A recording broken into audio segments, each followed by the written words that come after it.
নমস্কার, স্নেহাস রেসিপিতে সবাইকে স্বাগত জানাই। আজ আমি আপনাদেরকে রান্না করে দেখাবো আলু পোস্ত। চলুন দেখে নিই। তার জন্য ডুমো ডুমো করে আলু কেটে রেখেছি। কড়াইয়ের মধ্যে 3 টিস্পুন সর্ষের তেল দিয়েছি। তেলটা গরম হওয়ার পর একটা শুকনো লঙ্কা দিয়ে কিছু সেকেন্ড ভেজে নিয়েছি। তারপরে ডুমো ডুমো করে কেটে রাখা আলুগুলো দিয়ে ভেজে নেব। আলুর সাথে লঙ্কাও দিয়েছি দুটো।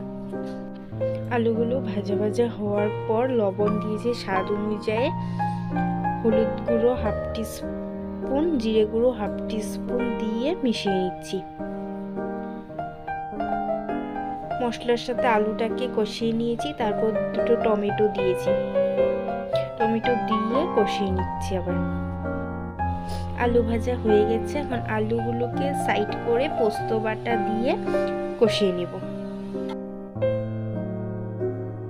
পোস্ত আর আলুর সাথে কষানো হয়ে গেছে। এখন পোস্তর বাটিটা অল্প ধুয়ে জল দিয়ে দিলাম, দিয়ে আবার মিশিয়ে নিচ্ছি।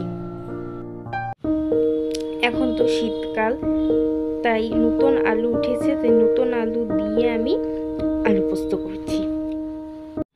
মিশানো হয়ে গেছে। এখন 1 কাপ মতন জল দিয়ে আবার আলু আর ঝোলের সাথে মিশিয়ে নিচ্ছি। মিশিয়ে কিছুক্ষণ ফুটিয়েই নামিয়ে নেব। আমার রান্নাটা হয়ে গেছে। ভিডিওটি এতটুকুই রইল। ভালো লাগলে লাইক, কমেন্ট, শেয়ার, সাবস্ক্রাইব করে দেবেন। ভালো থাকবেন, সুস্থ থাকবেন। ধন্যবাদ।